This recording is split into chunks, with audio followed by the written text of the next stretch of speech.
My name is Adam Winrich. That's spelled A-D-A-M-W-I-N-R-I-C-H. I do a fire whip show at Renaissance festivals around the country.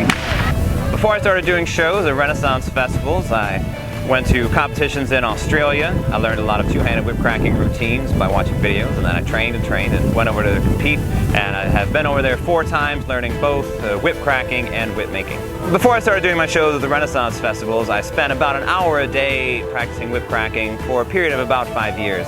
Now, I have been cracking whips since I was 9 years old, after seeing Indiana Jones and the Last Crusade, and I kept regular practice up off and on, and it wasn't until towards the end of college where I started doing regular practice, like an hour every day. A typical day performing at Renaissance festivals means getting up, having breakfast, getting yourself ready, get yourself dressed in your costume, and then we typically do 4 to 5 shows a day. Each show is about a half hour long, and then we get a break of about a half hour to an hour and a half in between each show. In the Renaissance festival scene, there's a long tradition of comedic shows and also skill shows that combine humor.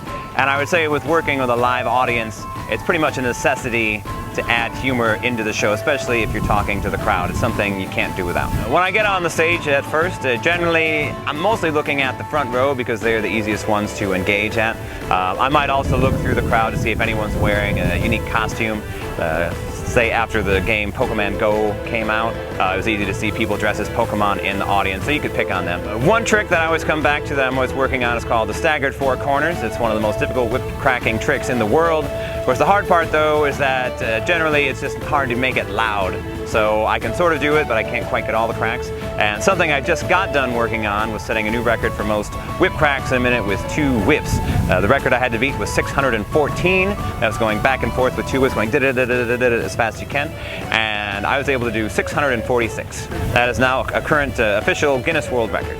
With the whips I use in my show, I make some of them, I buy some of them, and some of them are made by my fiancée, Dakota. If you are interested in learning to crack a whip, my biggest piece of advice is don't muscle it. You might hear about a lot of people that have hit themselves with a whip, and that is because they thought cracking a whip takes a lot of force. Force is not important, wrist action is not important. The most important thing is timing and letting the whip do the work.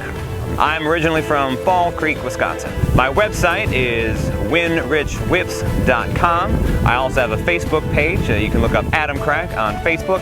And I will be hosting an upcoming event in Los Angeles. It's the 2017 Los Angeles Whip Cracking Convention, where we will have both competitions and workshops in lovely Burbank, California. Why did I pick whip cracking?